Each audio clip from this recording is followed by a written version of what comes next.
but the prostate disease has to do with testosterone, etc., and so your testicles can still function normally.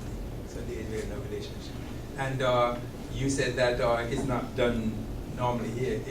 Actually, I can tell you it is done here, but for the 20 years that I've been here, the only persons who have done a vasectomy have been of another race, white race. You know, the black men tend not to come for those sort of things.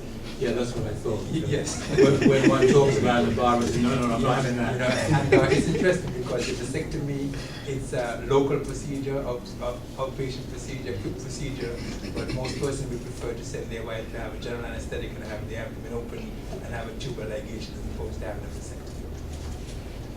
Very good. Next person. Yes, Mr. Gaines. Mr. Blake, I don't believe that it's so much a question, but Dr. Wilkinson had just forced me to relive 17 years ago. Okay. So I will share 2 minutes of this. Doctor, some of what you said here just now about the prostate, it is really very, what should I say, something that people would not just accept. I had prostate cancer. When I traveled to Miami, I thought it was just some simple thing and so on and so on, and a whole procedure. But all of what you were saying there, the doctor said to me. For example, he will extend, he don't want to shorten my life, but by taking out this prostate, he's going to lengthen my life. All right, I live with that. But then when he told me that Willie ain't going to be able to move the same way, I said, there's something wrong. So he then took me to the next stage, that they're going to put a pump. I said, oh God, I must be a stroke. Okay. So I went along with that. Doctor, you know what happened to me? I had this hell of an operation, $110,000 US, and I thought, well, boy, this is a new Richard Gaines. So I can't wait to reach home. But when I reach home, I want to try out this pump. The doctor, you know what happened? I pick up an infection, back to the United States, the next $50,000 again.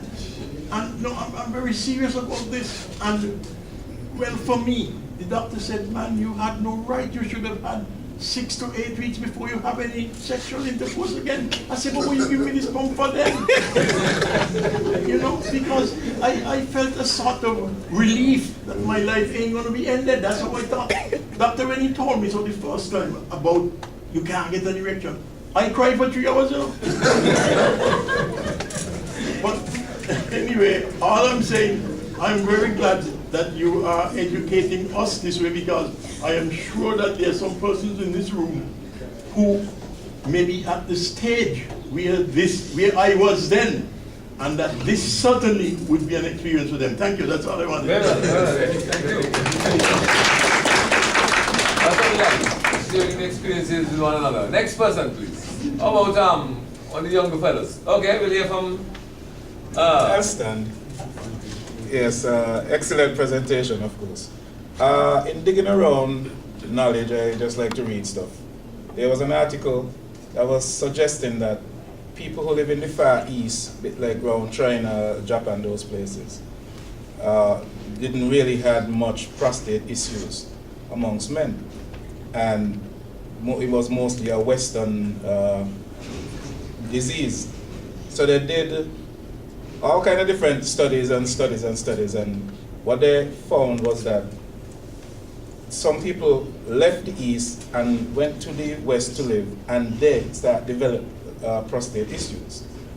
So they found out that, well, they not a matter of finding out, but they're guessing that the only common thing that happened there was that the toilet, the toilet that you sit on, was the only thing different from the Far East into the West.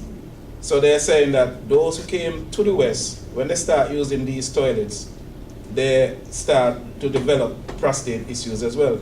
So they're saying that, I mean, most of you might remember in here who might be at age, when you squat and you stool, that is a healthier way and also a way to prevent your prostate issues. I don't know if you ever heard anything like that, but if you could just say something to that, please. Well, you said a number of things that are true, but they are put in one basket. In that, yes, it is true that prostate cancer is more common in the West than in the East. In the same way, stomach cancer is more common in the East than in the West. And a lot of it has to do with environment, diet, etc.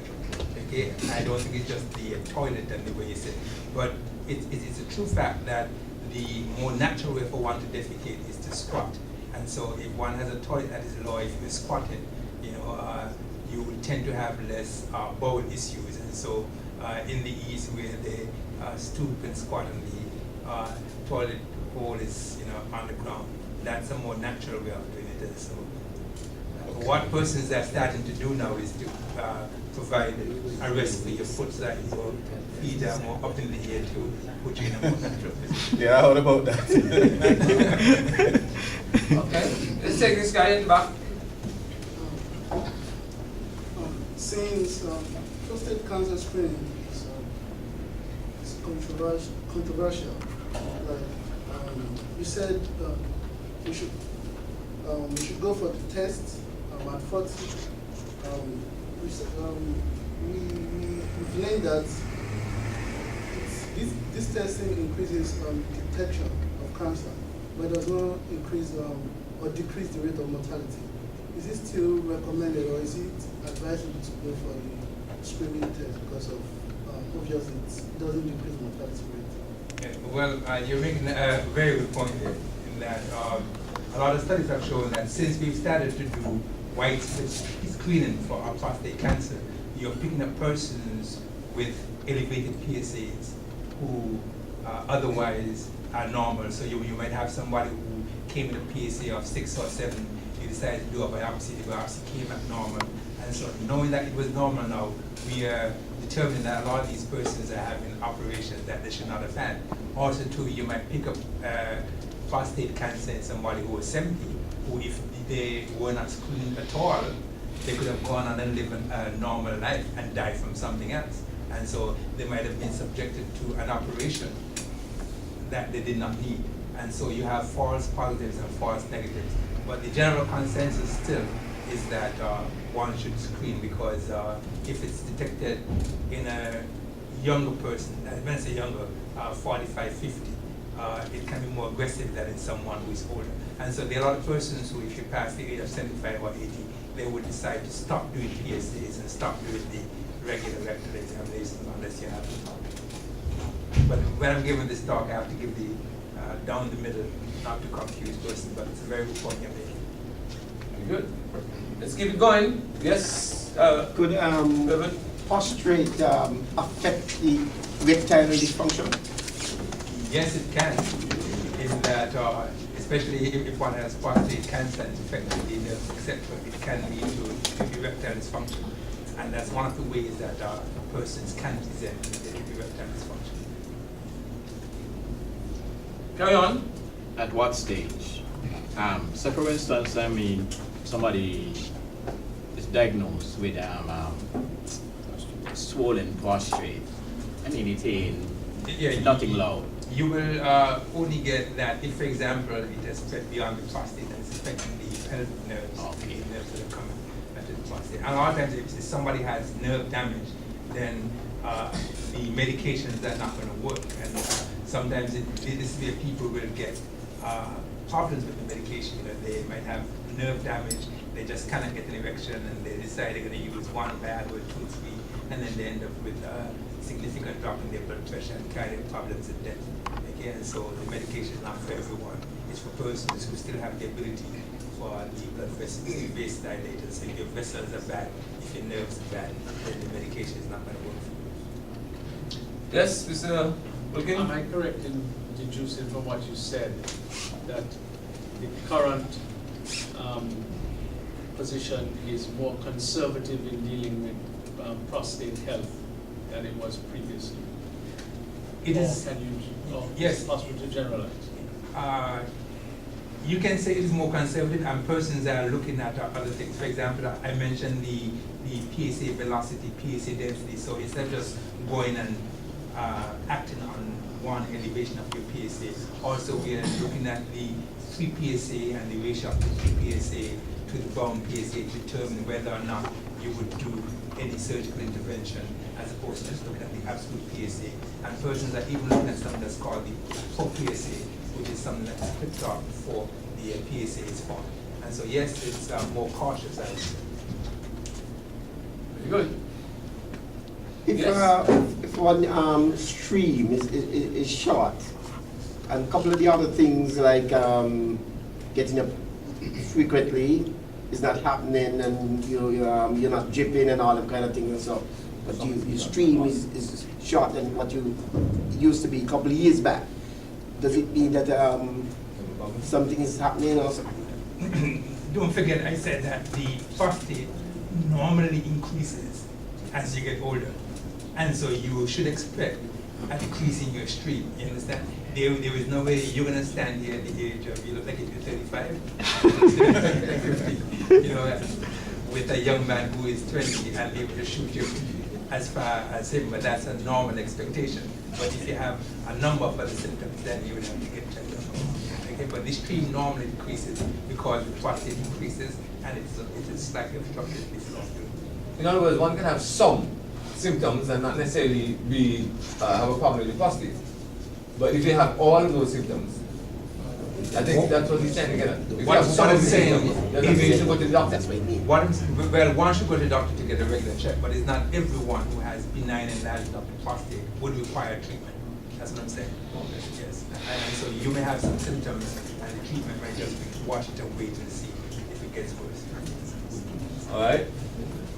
So we have time for more. Yes.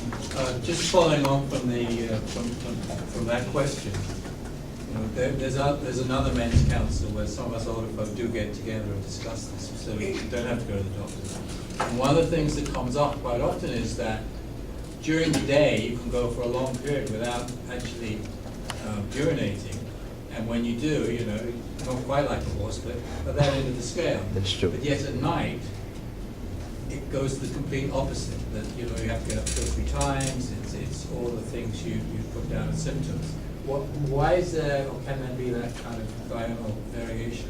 What's happening there? Okay, well, the true muscle and the sensors there on the back of the bladder, and so when you're lying down and your bladder is full, it will stimulate the reflex and make you want to urinate. So it is not necessarily at night, but when you're lying. So it's the lying down. Yeah, yes. Just a minute, let's take this guy first. Oh, this lady, sorry. My apologies. Okay, how many times on average would a man need to get his prostate checked after you detect cancer? Say for example they come, you detect an enlarged prostate. How many times would he have to be checked after that? Every 6 months. Well, because my concern is to prevent it, you have to be screened. So you go and you get your prostate checked. Now if you go and you get your prostate checked and it's okay, fine. But if you don't go and then you finally go when you reach the stage that you are, you know, further along and everything gone all over the place, how many times are you gonna have to get this finger?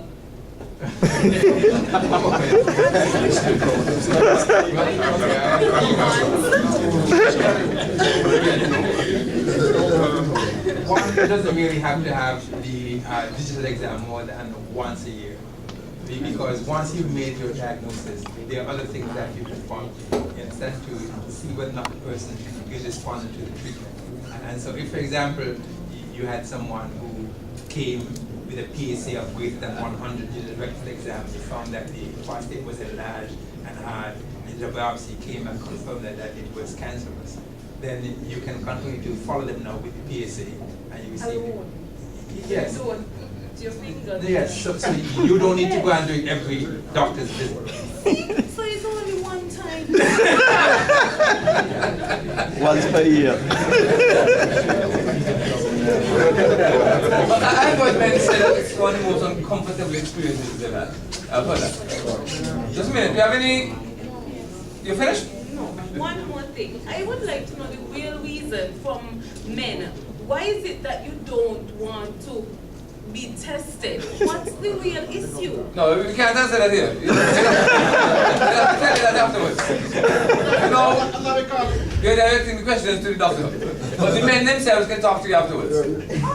Alright? So just check them out. Yes, again. Yes, two questions. One about the erectile dysfunction and then another one about prostate. Is it true that psychologically, that if a man have, say, relations with multiple women, that the functioning with them differently, like sometimes he don't get an erection for one, but he will get for another one, would that be considered erectile dysfunction? Yes. Okay, so it's more psychological. Yes. For prostate,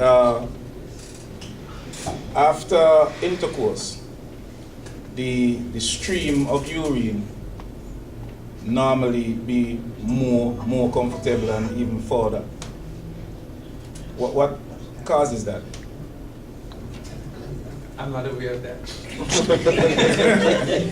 You said after intercourse. After intercourse and you urinate, the flow is better and you shoot further. Well, that's something that I would have to look into. The men here can. Well, and the last one is there's big debate throughout the internet and all, but about, and it's coming now, it's clashing with religion, that the healthier sex life, so-called, the more intercourse a man have and ejaculate, it keeps his prostate healthier. I've been seeing that all over the internet. That is true, yes.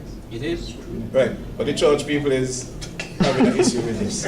So instead of having intercourse, you can also masturbate, and you do the same thing. And so one doesn't have to sin and commit fornication. You can,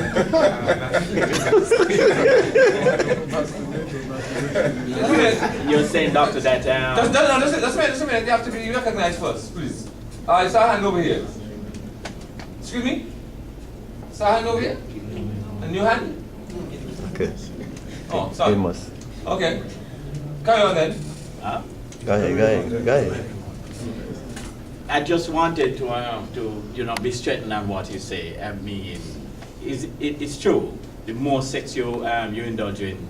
I'm just saying that studies have shown that persons who have more frequent intercourse, where your prostate, the prostatic fluid, the prostate tends to be healthier than if you just have everything back in temperature. Okay. Okay. But technically, wouldn't that Just a minute. do the same question I asked? Sir. Let me exercise. Let the doctor finish first, please, before you interrupt him.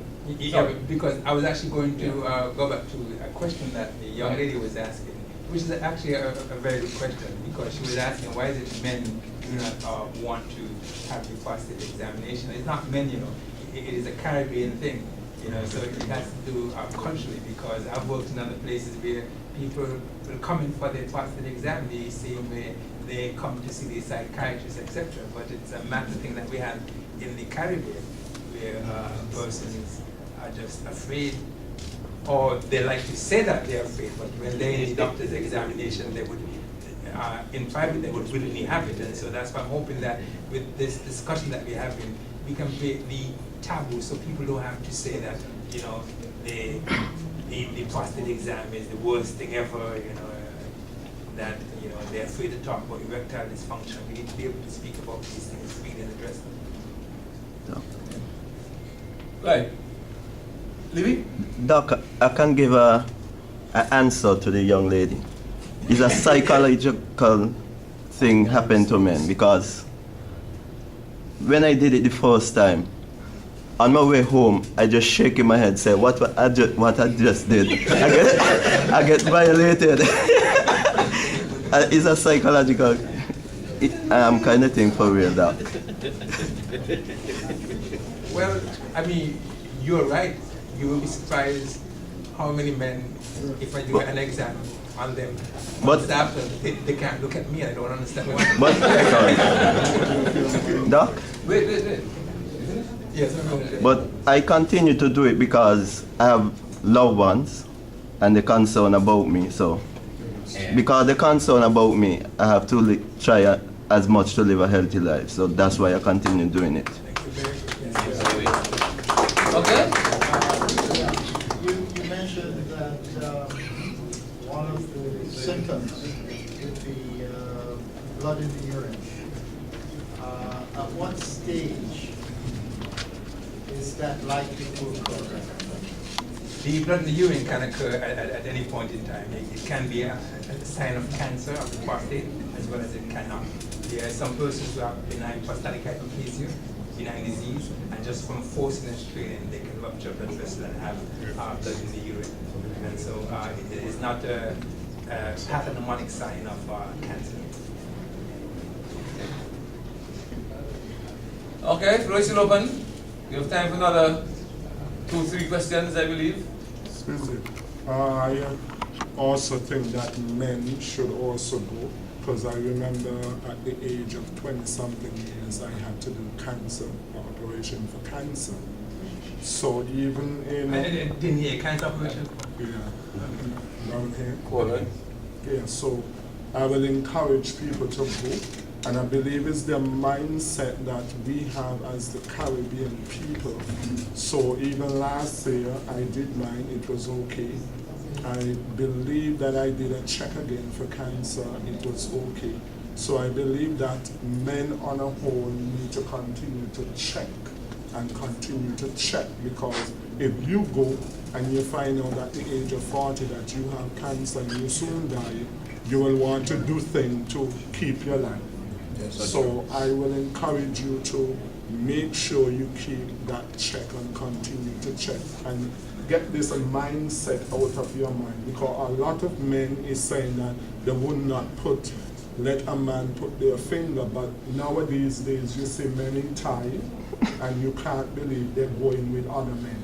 So I will encourage men on a whole to make sure they do that, and I am here and I'm glad that I'm alive. So I encourage you to do it.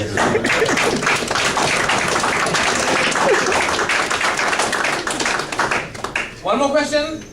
If you have a higher grade blood, do you do a quicker reduction? Well, I don't know what you mean when you speak about high grade blood. The blood weight.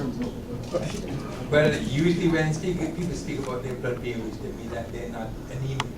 And if you're anemic, you might be lethargic and don't want to have sex. You understand? And so maybe the answer is yes. You understand? In other words, if your blood was 40 and somebody has a blood level of 8 and they're tired and weak, they're not going to be in the mood to have sex. And so indirectly, what you're saying is correct. Okay, ladies and gentlemen, I thoroughly enjoy this. In fact, I am enjoying this. Like Tatu would say, I'm enjoying this. But before we have the vote of thanks to Dr. Wilkinson and one or two others, we're going to hear from the representative from the Department of Gender Affairs. So if you can come to the podium quickly and in short order make his presentation. Short order. Good evening, everyone. Good evening. I'm happy that I'm here to represent the Department of Gender Affairs and to also collaborate with the National Men's Council. The Department of Gender Affairs will be conducting a men's health project in collaboration with the Ministry of Health and also the National Men's Council to sensitize and inform its members on these men's-related issues. The national data reveals that women are living longer than men, and the morbidity and mortality have been associated with chronic, non-communicable diseases, violence, and HIV and AIDS. In order to address this, the Department of Gender Affairs, along with the Ministry of Health and the National Men's Council, we came up with this project that we want to do in the course of 2 months, over the course of 2 months. This will commence at May 24th And it mainly would be on Wednesdays during the National Men's Council meeting. I don't want to keep you any longer, so I'll just end here and commend the good doctor for his presentation and Detail what you have to say. okay. Well, the president just asked me to detail what I have to say. So No, just a minute. What I wanted to do is to give us a better idea as to exactly what this project is about. But without taking too much time. okay. In terms of the timeline, we'll discuss sexual and reproductive health. We discuss HIV and AIDS matters, domestic violence, substance abuse, use and abuse, non-communicable diseases. So those are some topics that in the sessions we will be addressing. Maybe we can invite the good doctor to come back and further elaborate on some of the issues that, health issues that are affecting men. In specific, these will be capacity building sessions. Maybe one or two we might do a little test, but they're mainly training sessions, that would inform men about their health and how important their health is to them. So you're in fact inviting the audience here to be a part of that exercise? Yes, we are inviting the audience, anyone who is out there, to be a part of this exercise. Like I said, it would be on Wednesdays, normally during the National Men's Council, St. International Men's Council meeting 5 to 7. And also I would like to take this opportunity to ask all men out there to, like Dr. Blake said, to join the National Men's Council, because they cannot do it without you. We are stronger together as men. So whenever we come together, I believe we can solve problems. Thank you very much. Ladies and gentlemen, it's my pleasure to invite the Secretary of the St. International Men's Council to move a very short vote of thanks.